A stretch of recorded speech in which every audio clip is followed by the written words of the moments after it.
Assalamualaikum. Cek. Assalamualaikum warahmatullahi wabarakatuh. Selamat malam teman-teman. Terima kasih. Saya Aga, mewakili dari Raus Publishing. Kita adalah publisher buku foto yang berbasis di Bandung, tepatnya di Pasar Antik Cikapundung, Bandung, dekat alun-alun Bandung. Jadi kalau misalkan teman-teman ada yang main ke Bandung, tempat kami selalu terbuka. Di sana kami ada toko buku, ada galeri, dan juga publishing khusus memang untuk buku foto. Untuk buku foto Bully ini adalah buku foto yang kami inisiasi untuk mengajak 3 seniman. Dalam hal ini ada Mas Tony Handoko sebagai fotografer, lalu ada Mbak Nisa Renggani sebagai penulis, dan Mas Wanggi Hud sebagai artis pantomim. Jadi awal mula buku foto ini terencana adalah obrolan saya sama Wahyu yang di belakang. Halo Mas Wahyu. Wahyu ini dari Raus juga, mewakili Raus juga. Jadi waktu itu saya ngobrol sama Wahyu soal sebuah ide untuk membuat buku foto kolaborasi, di mana di dalamnya adalah berisikan kumpulan-kumpulan pertanyaan yang akhirnya direspon oleh foto gitu. Nah dari situ akhirnya kepikiran siapa ya dan apa temanya gitu. Waktu itu yang pertama kepikiran memang ini kayaknya kalau bikin buku foto seperti ini, lalu Wanggi yang kepikiran pertama, jujur Wanggi seperti Wanggi yang jadi subjek utamanya kayaknya menarik gitu. Nah dari situ kita ngobrol-ngobrol lebih lanjut, akhirnya ketemu Mbak Nisa sama Mas Tony pun akhirnya mereka bertiga, mungkin nanti akan diceritakan juga bagaimana prosesnya gitu. Sampai akhirnya memutuskan kenapa temanya adalah tentang bully gitu. Apalagi ya?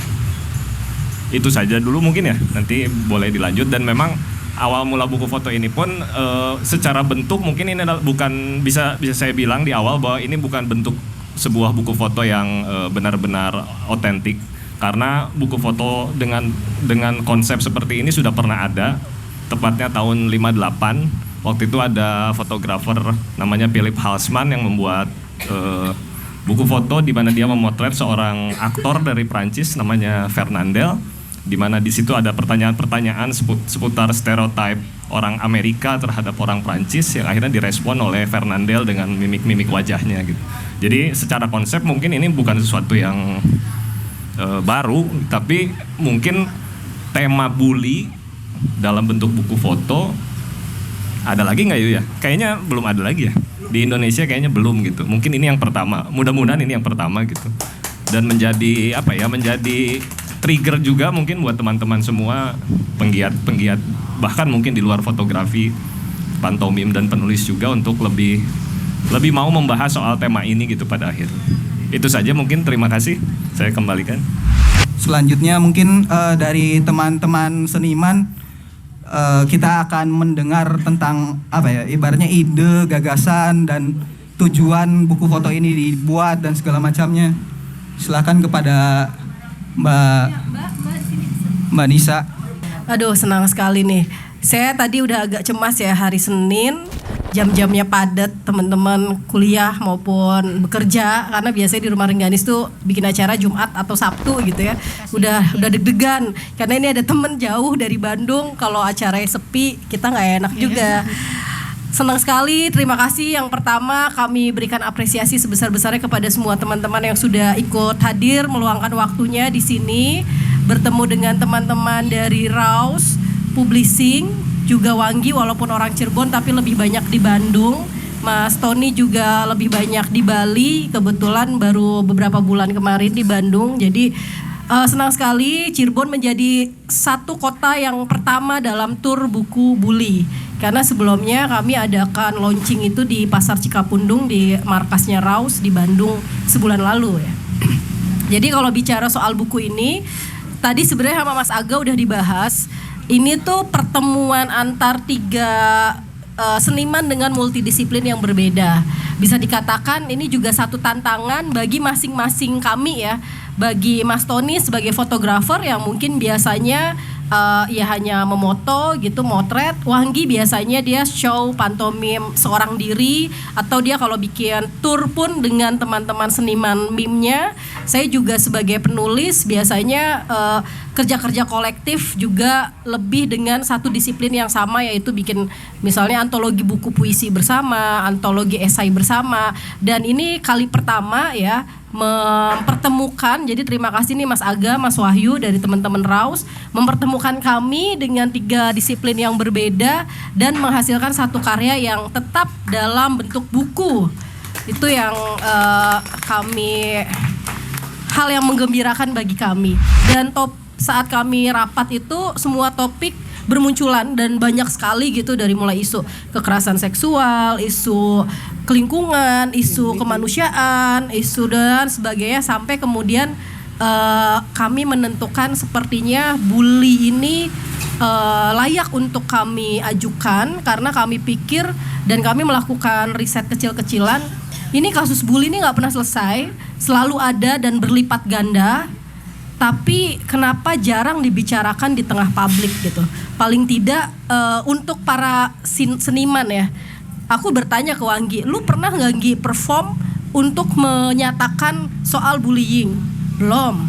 Dia lebih banyak misalnya isu human rights, isu lingkungan gitu ya.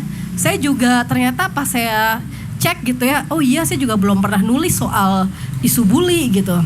Dan akhirnya kami sepakat berempat, waktu itu ada Mas Wahyu juga yang kemudian oke deh kita tentukan ini, dan masing-masing dari kami kemudian melakukan riset sebagai bahan dasar untuk materi kita gitu. Yang kemudian saya terkejut, ternyata ketika saya berpikir akan menulis esai panjang atau sebuah pernyataan-pernyataan yang panjang, itu ternyata ditantang untuk kamu hanya cukup menulis 1 kalimat dalam bentuk pertanyaan. Jadi walaupun tampak sederhana, walaupun tampak mudah gitu ya, apa sih susahnya lu nanya gitu kan?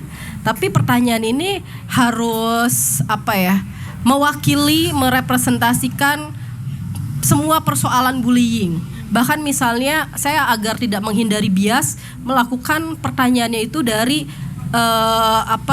kacamata seorang pelaku dan kacamata seorang korban.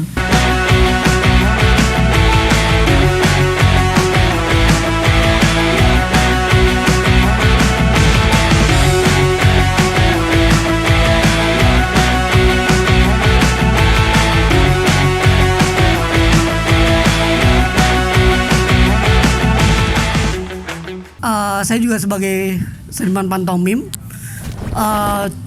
bukan hanya cukup tertantang, tapi menjadi dan ikut andil dalam sebuah ini nih narasi besar gitu ya, narasi kecil yang kadang kita luput ya gitu ya, tenggelam terus dalam informasi kita gitu. Kemudian di lain pada itu juga bagaimana saya sendiri ketika melakukan riset mandiri itu, kemudian ada pertanyaan yang muncul yang dibuat oleh Nisa.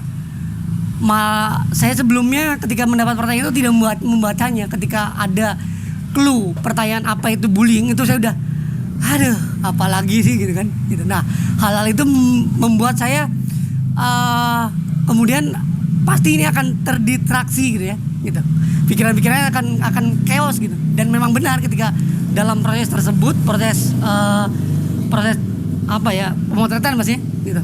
Proses dari untuk buku foto ini saya mengalami hal itu, tapi ya beruntunglah saya yang ibaratnya masuk dalam isu-isu tadi ya yang disebutkan itu kemanusiaan, terus bagaimana persoalan-persoalan sosial lainnya gitu. Jadi memang menurut saya ketika tema bully ini hadir itu kumpulan dari tindakan-tindakan yang di dalamnya ada semua gitu, dari sosial, kemanusiaan, kemudian anti kekerasan budaya dan toleransi itu sendiri gitu. Jadi memang sangat kompleks dan komplit gitu paketnya gitu ya gitu. Nah di sana pun bagaimana kalau teman-teman juga ada yang tahu bahwa pantomim sendiri kan sebagai bahasa tubuh yang universal gitu ya, gitu, tanpa kata di sana gitu ya, dan bisa ditafsirkan oleh imajinasi apapun gitu. Nah, jadi memang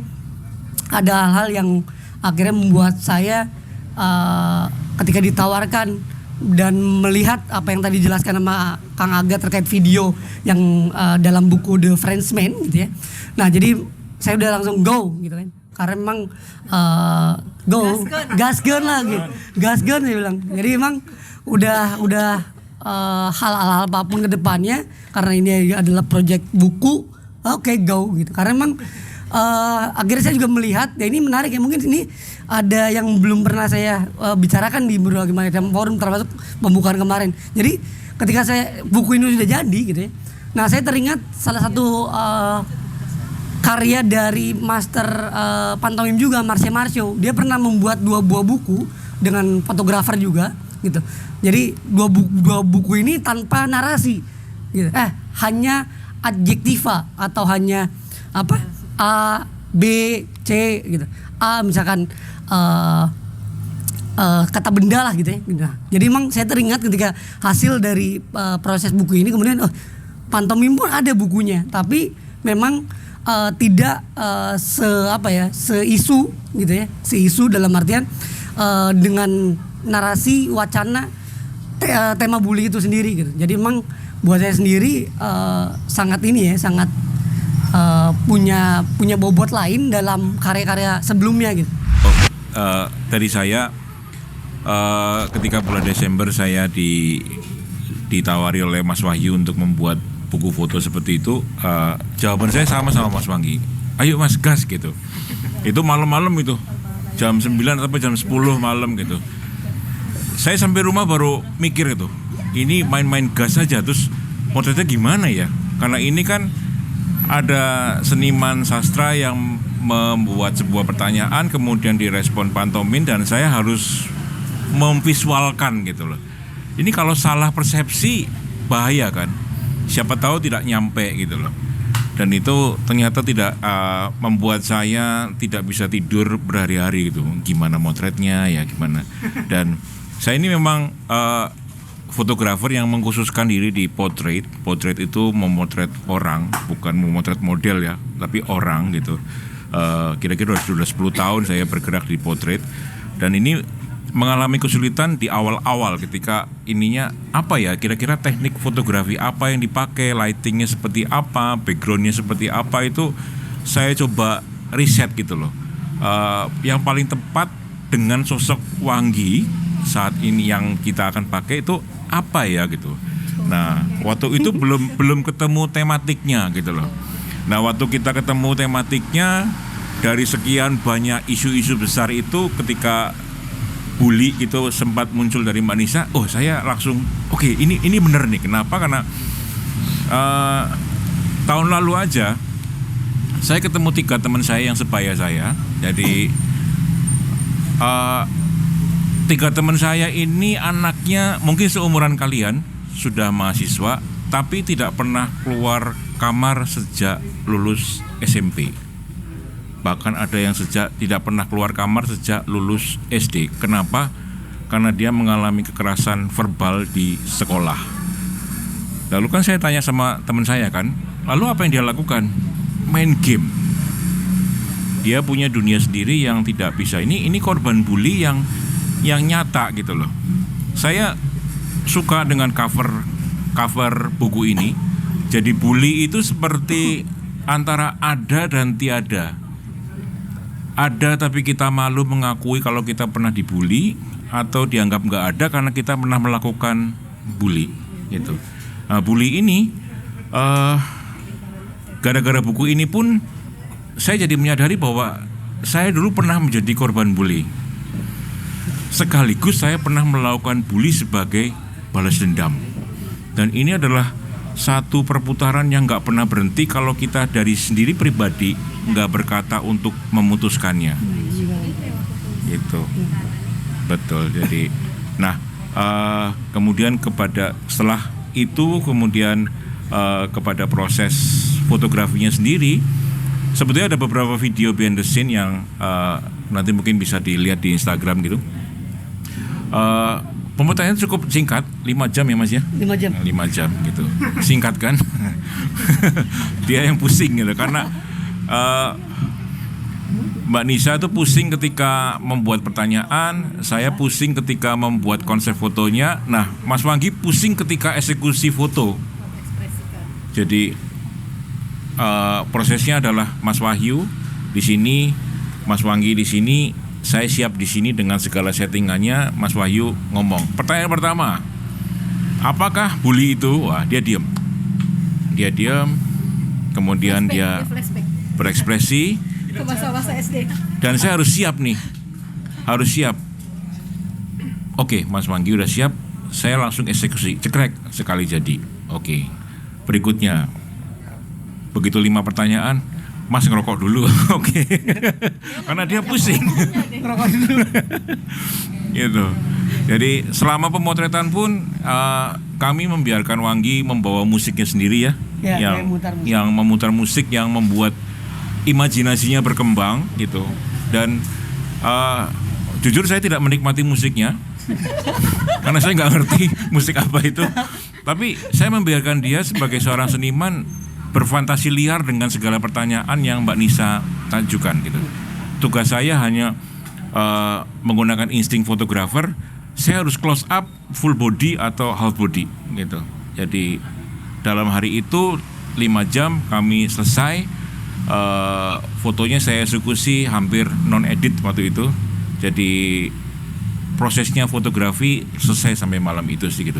Kemudian pemilihan sekalian aja ya, pemilihan kenapa hitam putih gitu. Nah, karena buku ini adalah tidak akan mendikte orang, oh oke, apakah kamu pembuli? Jawabannya iya gitu, enggak. Nah, kenapa dibuat hitam putih? Karena jawabannya akan kembali kepada si pembaca. Apakah kamu seorang pembuli? Kamu bisa jawab iya, bisa jawab enggak.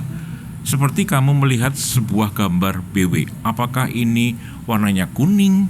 Apakah kuning sawo matang? Atau kuning busuk? Nah, itu semua tergantung kita yang melihat gitu loh. Jadi semua jawaban-jawaban dari buku ini kembali kepada si pembaca. Ini adalah buku tercepat yang pernah saya baca. Dia beli, kemudian 30 menit selesai. Ya. Betul. Betul. Ini mungkin buku tercepat. Udah lihat ya? Selesai semua kan bacanya? Nggak nyampe 5 menit kan? Oke. Sayangnya ini buku bukan tipikal buku yang seperti itu, yang apa ya? Memanjakan visual kita, itu bukan. Ini bukan buku foto pemandangan, bukan. Ini bukan buku fotonya Mas Wanggi, itu bukan juga gitu loh.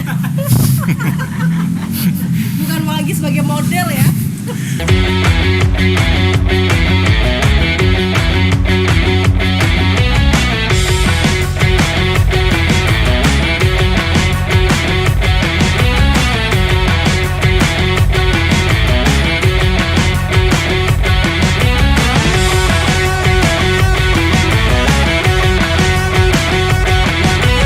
Ketika kita melihat di konteks bully ini, literasi visualnya itu sendiri dibantu dengan mimik pantomim yang menurut saya bahasanya jauh lebih mudah dimengerti gitu. Ketika kita melihat sebuah foto dalam dalam wujud potret gitu, dalam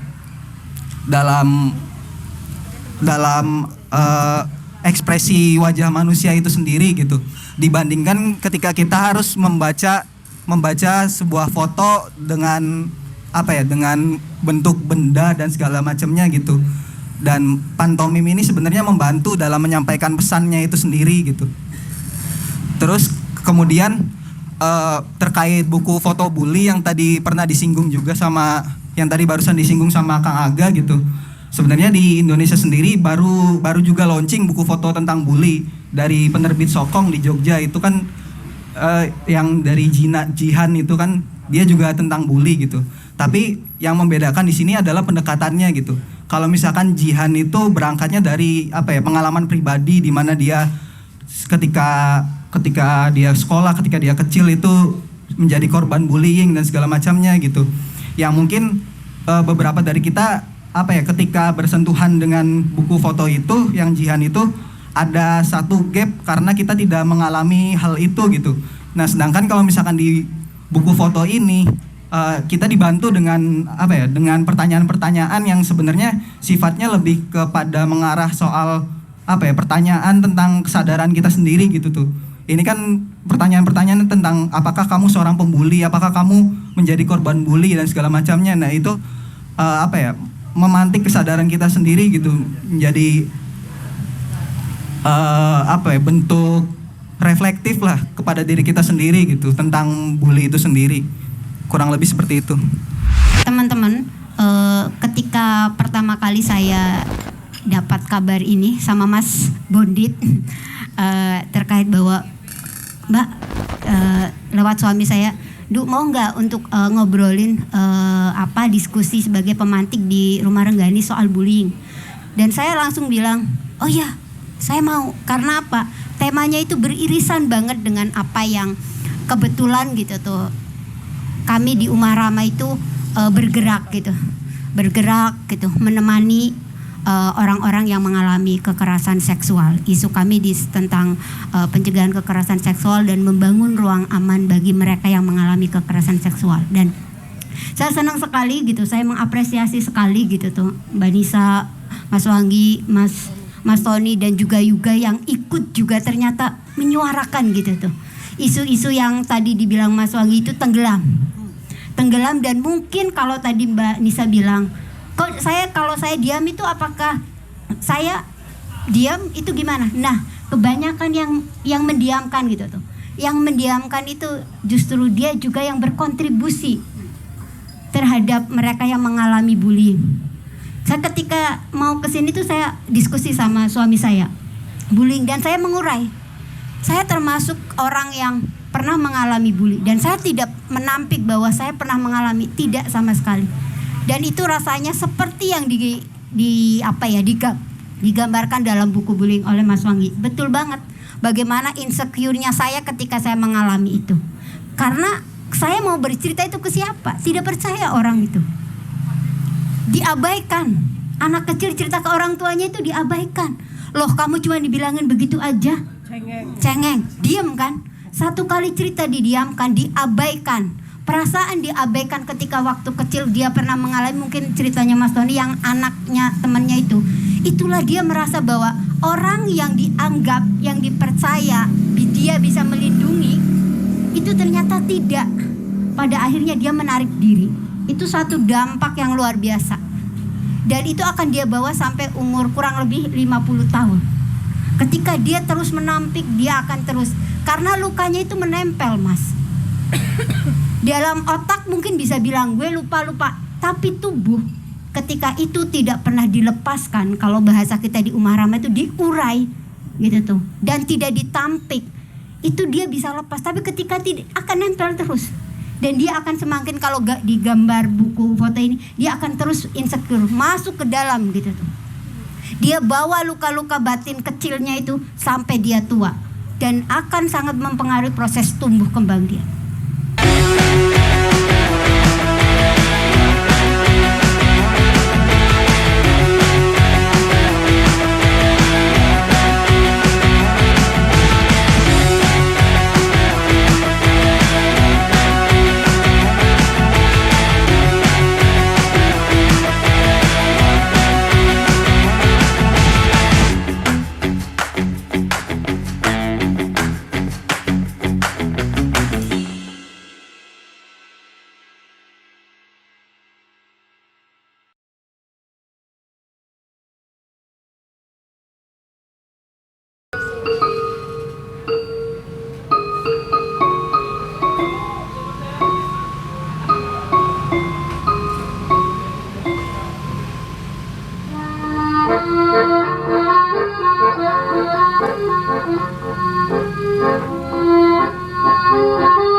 Atur nuhun.